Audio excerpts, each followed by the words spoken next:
E aí pessoal, beleza? Esse aqui é um canal que eu tenho agora de tecnologia, que eu vou abordar diversos temas, tá?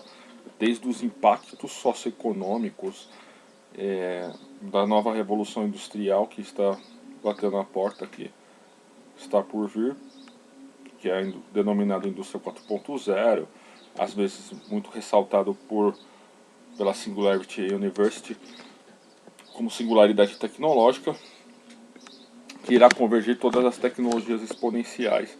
Seria a manufatura aditiva, a inteligência artificial, a robótica, né, a realidade virtual, ou seja, que vai subverter toda a base material, né, da sociabilidade, da organização social que nós estamos inseridos em um outro modelo, modo de produção, mas esses assuntos são em outros vídeos, tá?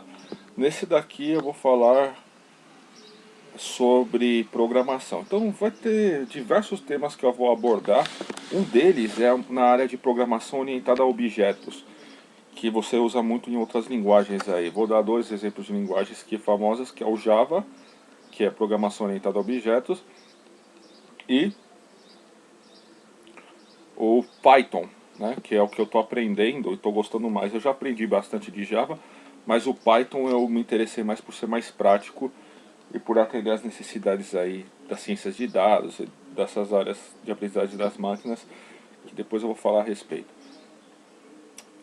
Sobre o Python, sobre a orientação programada a objeto. É diferente da programação anterior, né, que você tinha lá, e também meu pai mesmo já trabalhou com COBOL, né, na época, e tinha outras programações, né, que era a programação estruturada, sequencial, de decisão, que está incluído também, né, certo, um pouco disso na programação do Java e das demais novas aí, que ele é denominado de orientação ao objeto. Por que é programação orientação ao objeto? Porque os desenvolvedores desejavam fazer o quê? Simular a realidade vigente, a realidade do mundo, né? Se você for analisar, nós interagimos com os objetos, né? Então, por exemplo, esse lápis aqui é um objeto. E isso aqui que eu vou explicar para vocês é diferente da explicação convencional que se dão na programação com exemplificação. Sempre procuram exemplificar, né? Ou seja, salientar exemplos para facilitar ou para internalizar subjetivamente essa aprendizagem. Mas isso daí, exemplos é muito interessante para ser aprendido, né? Por exemplo, uma criança aprende por exemplos, mas exemplos eles são modelos de seleção por consequência, né? Eles são mais condicionamento do Skinner lá, que é outro psicólogo que depois eu entro em contato com vocês. Ou seja, você aprende mais por modelo, por condicionamento, por condição, do que a capacidade de raciocínio lógico, né? Que a gente denomina até na lógica de princípio da razão suficiente. Ou seja, tudo que existe tem um motivo de existir, pelo menos para o racionalismo, pelo menos para o pensamento científico, o materialismo, o empirismo, que não vem aqui a detalhar. Claro que existem outras correntes que acreditam que são a balela, não existe na realidade mundana, a realidade concreta, não existe lógica, e aí entra em outras categorias aí que a gente chama de pós-moderno, mas não é. O que eu vou falar é, baseado no princípio da lógica formal, baseado no princípio da ciência, o princípio da razão suficiente, ou seja, tudo existe uma razão para existir. Então, no caso da programação orientada a objeto, exatamente. E lá na orientação orientada a objeto, né, programação orientada a objeto, ou orientação, programação orientada a objeto, existe o que denominamos de classe abstrata, tá? Então, se você for analisar, depois eu vou fazer todos os exemplos práticos, mas só para explicar o conceito rapidamente, porque é a prática que determina o conceito e assim interage com a prática novamente. É uma interação, não existe essa dicotomia que a gente faz tradicionalmente entre a teoria e a prática. A prática e a teoria são como unha e carne.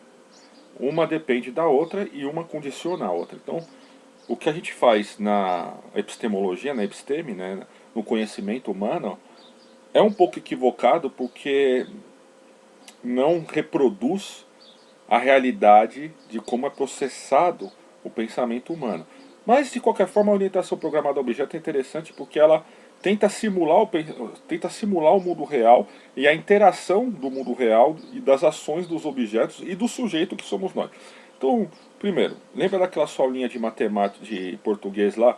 Sujeito, verbo e objeto. Aí, puta coisa chata, né? Mas o que é sujeito? Sujeito somos nós, sujeitos que vamos conhecer o mundo, que na filosofia eles chamam de sujeito cognoscente. O sujeito que vai conhecer o mundo somos nós, o eu pensante. E os objetos, são os entes, né? Lembra lá daquela ser bruto, ser vivo? São os entes fora do nosso eu e que a gente conhece. Então tudo que está fora do nosso eu, inclusive o seu cachorro, o seu até a sua mãe, são objetos, são externos a um indivíduo, a nós. Então esse lápis é um objeto. Esse outro lápis também é um objeto. Esse outro lápis também é um objeto. Tá vendo? Tudo é um objeto. Esse computador que eu estou falando é um objeto. Eu para você é um objeto, apesar de ser. Vamos considerar que eu sou um objeto, eu sou externo à sua subjetividade, a você, você é um indivíduo, a sua individualidade. E o que é abstrato, né? Porque a gente vai olhar a programação orientada ao objeto, tem a classe abstrata, depois você instancia, você constrói o objeto através de um método, uma função que dentro da classe ele é um método, ele é o que constrói o objeto. Perceba, o que eles estão fazendo? Simulando a realidade, né? Imagina lá um operário que vai construir um carro. Então, antes de construir o carro, ele antecipa na mente dele o carro que vai ser construído. Perfeito? De acordo com as capacidades técnicas que existem, né? Tipo, da nossa época. Então, aí tem um projetista, tá? Mas imagina que ele fabrica o carro inteiro para facilitar a compreensão. Ele antecipa na ideia, na mente dele, o que vai ser produzido. A partir daí, vai ser produzido isso. O carro, sei lá, qualquer tipo de carro. A partir daí, ele vai aglutinar, ou seja, ele vai combinar as ferramentas necessárias, né? Da indústria tem o balancim, tem que fresa, tem máquina de CNC, tem todas as ferramentas que a gente conhece, né? Para fazer um carro. Tem até chave de fenda, tudo. Então ele vai combinar, imagina que ele vai fazer o carro inteiro, ele vai combinar todas essas ferramentas e vai agir sobre o mundo, né? Ele vai transformar a matéria-prima no carro final, no objeto final, que tem uma utilidade para a sociedade, uma utilidade para o mercado, uma utilidade que vai atender uma necessidade de alguém ou de pessoas. Perceba, lá na realidade, ele cria o carro por intermédio, por meio das ferramentas e materializa, né? Ele transforma a natureza, né, criativamente, a indústria, com o conhecimento acumulado no decorrer de gerações, para criar aquele carro. Né? Isso daí é básico. Assim como é que você cria, por exemplo, o artesão cria esse lápis. Vai pegar madeira bruta, vai pegar uma ferramenta, que sei lá qual que é a ferramenta para criar lápis, mas é uma ferramenta que já foi criada pelo homem, pelas gerações anteriores, e vai esculpir até depois colocar o grafite. Vai criar o lápis, o produto final. Mas lembre-se, ele antecipou idealmente, ou seja, esse lápis antes de estar na realidade, antes de ser produzido, já estava na mente do artesão e ele simplesmente materializou esse lápis através da sua atividade prática, através de colocar em ação os seus músculos e a sua atividade intelectiva, né? A sua capacidade de pensamento para, na prática, criar o lápis. É bem simples, esse é o conceito do trabalho parcial. Não vou me aprofundar muito. Mas na programação orientada a objeto, a gente cria esse lápis não com ferramentas reais e concretas. A gente tem a classe abstrata, que é a ideia, aí eu vou explicar depois para vocês, a ideia abstrata do que é um lápis. Então a gente já tem na nossa mente o que a gente vai criar e depois a gente só coloca lá, no caso do Python, def, init, de inicializar em inglês, define, né, define, define, initially, eu esqueci qual que é a palavra, mas init, entre parênteses, carro. Depois a gente vai colocar carro, entre parênteses, os atributos do carro, self e os atributos do carro. Bem, agora eu não vou entrar muito nesse mérito, mas entenda o seguinte, que que o artesão faz na vida real e o que o operário faz com o carro é muito mais desgastante, porque ele tem que colocar a sua atividade motora em movimento, do que um programador, né? Então o programador vai simplesmente criar o método de inicializar o carro. Então o carro já está construído lá no programa, por simples funçãozinha. Na realidade não é assim. Mas veja que ele está simulando a realidade, né? Ele antecipou idealmente o objeto que vai ser criado o carro, através da classe abstrata, e criou-se o objeto. Então, eu vou ser... Aí você fala, pô, Ulisses, eu entendi mais ou menos, está um pouco complexo. Calma, pessoal, agora vai ficar muito fácil, vocês vão entender. Vamos lá. O que é abstração, né? Então, a pessoa fala classe abstrata em Java, abstrato. O que é abstração, né? Tipo, você ouve falando lá na matemática abstrata. A matemática... Ah, ele é bom, né? Você até que ser chique, né? Se integrar socialmente para parecer ser culto, muita gente faz aquela arte abstrata. Tá, legal, mas o que é abstrato? Então, você vai ver que a abstração a gente faz disso desde pequeno, sem perceber. Porque a nossa mente, apesar de ter críticos aí da psicologia evolucionária, eu parto da concepção de um filósofo empirista chamado John Locke, que a nossa mente é um papel em branco e todas as ideias e informações que a gente tem na nossa cabeça, antes de estar na nossa cabeça, passa pela percepção sensível, passa para a gente experimentar a realidade. Não vou a casa aqui, mas tem a ver com programação orientada a objeto. Então vamos ver o que é abstração, pessoal. Vamos lá? Perceba, abstração, vou definir, depois vou explicar. A abstração é a operação que a gente faz na nossa mente de separar aquilo que é comum dos objetos do que aquilo que é diferente, do que aquilo que é particular. Tá? Na filosofia chama de acidental, de contingencial, mas eu vou falar no português mais simples. É separar aquilo que é comum dos objetos do que aquilo que dos objetos da mesma classe, daqueles objetos semelhantes, do que aquilo que é diferente. Como assim, Ulisses? Vamos lá, pessoal. Bem simples. Veja esse lápis aqui. Isso aqui é um lápis. Olha o tamanho do lápis. Mas isso aqui é um lápis. Tá vendo? Ele escreve. Ele tem uma ação. Ele escreve. Tem uma utilidade, uma finalidade. Escrever. Isso aqui é um lápis preto, que também escreve, que é a ação de todo o lápis.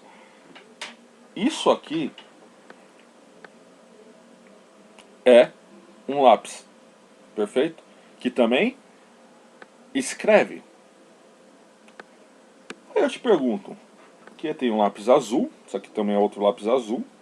Aí eu pergunto para vocês, olha, o que são esses objetos? Lembre-se que orientação programada a objetos. Se a gente vai criar um lápis no computador, primeiro a gente cria o lápis genérico, para depois criar o lápis particular. Mas, então vocês vão entender agora. O que são esses objetos, Ulisses? Eu te pergunto. Você vai falar, isso é um lápis, são lápis. Mas espera aí, esse lápis aqui é azul, né? Mas é um lápis. Esse lápis aqui é amarelo, né? Você vai falar, mas é um lápis. Olha, mas esse lápis é preto. É um lápis. Mas esse lápis, além de ser azul, ele tem uma borracha aqui embaixo. É um lápis. Ah, mas esse lápis aqui, então, olha só, ele é grosso, né? E ele tem umas demarcações de como se fosse uma tora de madeira, né? Mas olha, ele é um lápis. Aí eu falo, tá vendo? Você sabe que é um lápis, independente da cor do lápis, independente das marcações que tem do lápis, independente se a borracha está aqui embaixo, você sabe que todos esses objetos são lápis. Por que isso?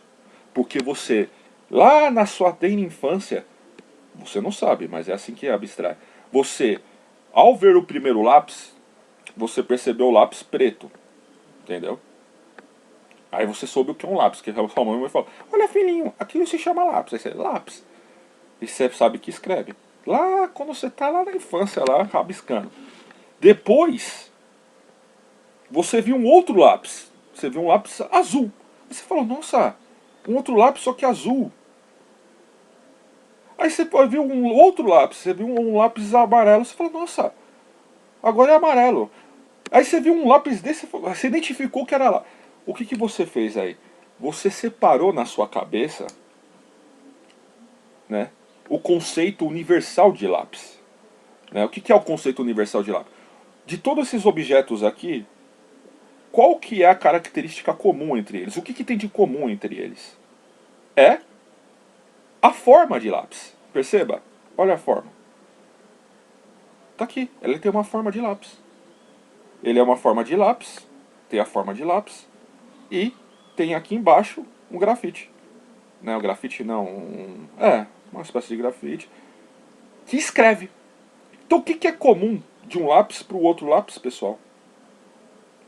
O que é comum de um lápis para o outro lápis? Que é a forma deles, ó, mesmo que esse aqui seja mais torudo, mais barrigudo, tem a forma de um lápis. E a ação dele, que é comum, que é escrever. Ou seja, você separou na sua mente a cor dele. Tipo, você jogou no lixo a cor do lápis. Tipo, foda-se. E daí que é azul? Você falou, ferra-se, não é azul. Você jogou a cor do lápis fora. Você jogou a cor amarela fora. Você jogou a cor preta fora. E você ficou só como se ele fosse um lápis transparente. Que independente da cor, a forma de cada lápis é a mesma. Vocês entenderam? Vocês entenderam? O que tem de comum é a forma. E o que tem de comum entre eles? A ação que eles escrevem. Entendeu? Então, como a forma e a ação deles é a mesma, ele é um lápis. Porque a forma do objeto, agora a forma do objeto, coincide com o que ele é, com a sua essência. Vocês entenderam? A mesma coisa que eu pegar uma bola. Você já viu uma bola de basquete, uma bola de futebol, uma bola de handebol, mas na hora que você bater o olho você vai saber que é uma bola, independente se é laranja, maior, se é menor, porque ela tem uma forma, e é a forma de bola. A forma é o conceito universal de bola, entendeu? Se eu falar pra você, ó, pensa agora num lápis aí, você vai pensar num lápis, mas não nos lápis que eu mostrei pra você, você vai pensar num lápis, na forma de lápis, você pode pensar ele branco ou preto ou transparente. Por quê? Porque isso é características que você pode dispensar, que são acidentais, que são particulares de cada objeto lápis. O que é comum entre eles é a forma e o fato de escreverem. Assim como o da bola, o que é comum entre elas? A forma. Se eu pegar uma bola de basquete e usar aquele couro da bola de basquete para fazer um tênis, percebe que você não chama mais ele de bola, você chama ele de tênis, apesar de ter usado o mesmo material da bola, porque a forma de bola mudou para a forma de tênis. Então o que é o conceito universal e genérico do objeto? Né? O que é a classe abstrata em programação? É a ideia pura, né? É a ideia geral das características comuns daquela classe de objetos. Então, por exemplo, para facilitar, para não falar um português muito difícil, o que é a classe de lápis, pessoal? É o fato dele ter a forma, classe abstrata de lápis, o lápis, é a forma de lápis e o fato deles escrever. Então você sabe o que é agora a classe abstrata. Você sabe que é o que? É a forma do objeto mais a sua ação no mundo. É a ação que todos os objetos parecidos com ele executam. Todos os lápis escrevem. Ah, mas eu posso pegar o lápis e jogar no amiguinho. Bem, você pode pegar o lápis, nem vou falar o que você pode fazer com o lápis, mas você pode fazer inúmeras atividades com o lápis. Mas ele foi criado para escrever. Então, o que é a característica comum de todos esses lápis? Que eles escrevem e que eles têm a forma. A forma que coincide um com o outro, independente da cor, independente do cheiro, assim como uma caneta. Tinha aquelas canetas que cheirava bem, caneta vermelha, preta, branca. Independente de qual característica, entendeu? Independente de qual característica acidental, se é a cor, se é a textura, se é o cheiro, essas características podem ser jogadas fora. O que fica sempre a forma. Se eu tirar o cheiro desse lápis, tirar a cor preta dele e colocar essa cor com cheiro de morango, se eu pegar esse lápis preto e colocar com cheiro de melão, o cheiro de melão e a cor preta, você pode jogar fora, que ele vai continuar sendo lápis, porque a forma dele é de lápis e a ação dele é escrever. Pessoal, eu tentei ser o mais claro possível. Então o que é abstração, pessoal? É você, na sua mente, separar aquilo que é particular de cada objeto do que aquilo que é comum entre eles. O que é comum entre eles é o conceito universal, do tipo do lápis. Entendeu? Mesma coisa que um tênis. Se eu falar para você, você sabe o que é um tênis? Eu quero um tênis. Na sua cabeça já vai ter um tênis. Mas não tem tem a forma de tênis, mas não tem o All-Star. Se é All-Star, se é Nike, Reebok, se é Shock, se pula, se... Não. A forma de tênis você conhece, independente da cor, independente do cheiro, independente se tem mola ou não, porque isso são características dispensáveis, desprezíveis. Porque o que é o conceito genérico, o conceito geral de tênis? É a sua forma de tênis e a função de que ele anda, que ele serve para vestir, para andar. É isso. Entendeu? Então, quanto mais abstrato, quanto mais você isolar para chegar numa característica comum, né, mais abstrato é, mais isolado é. As características que pode dispensar das características que são gerais. Quer ver um exemplo? Se eu te colocar uma classe abstrata lá em programação animal, você vai criar um animal, uma zebra, certo? Do animal você vai criar um objeto que é um animal, tipo uma zebra, né? Você vai instanciar um objeto que é uma zebra. Mas eu posso criar uma classe mais abstrata do que animal, eu posso criar ser vivo. Entendeu? Você lembra lá daquele conjuntinho lá de matemática, diagrama de Venn, que é tipo um conjunto tá dentro de outro conjunto que pertence a outro conjunto? Lembra daqueles pontinhos de elementos? Tipo, deixa eu ver se eu consigo fazer isso daqui numa folha para vocês verem. Vou fazer aqui numa folha. Lembra disso?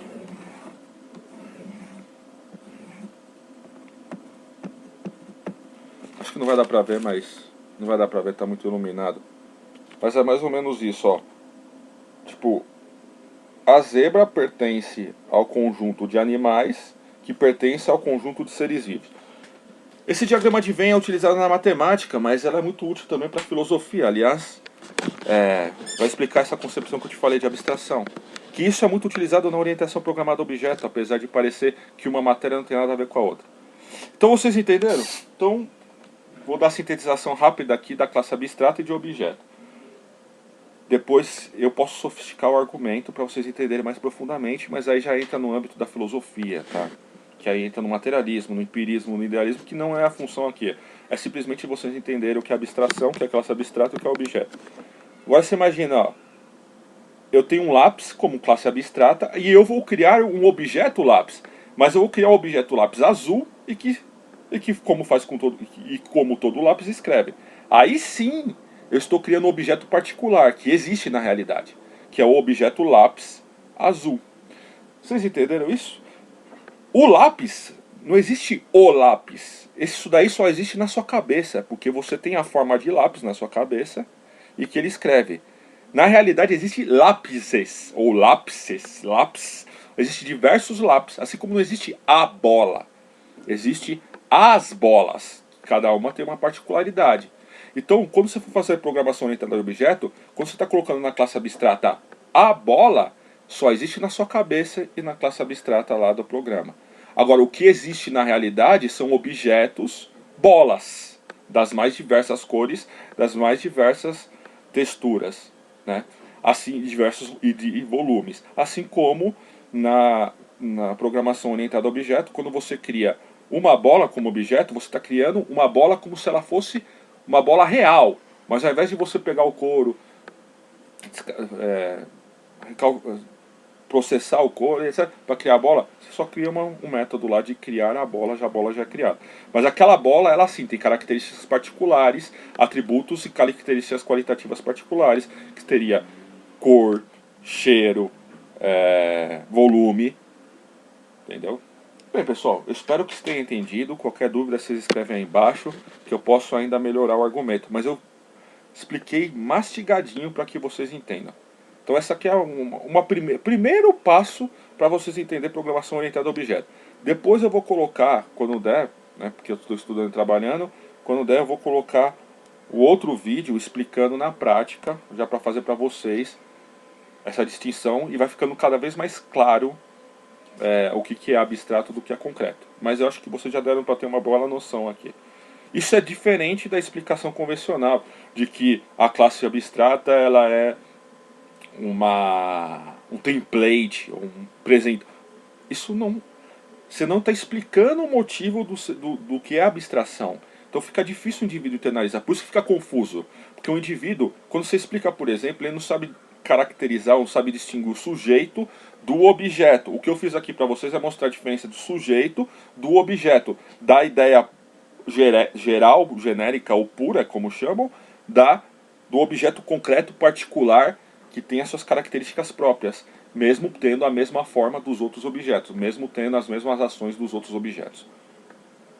Obrigado, pessoal. Fica aí um primeiro vídeo.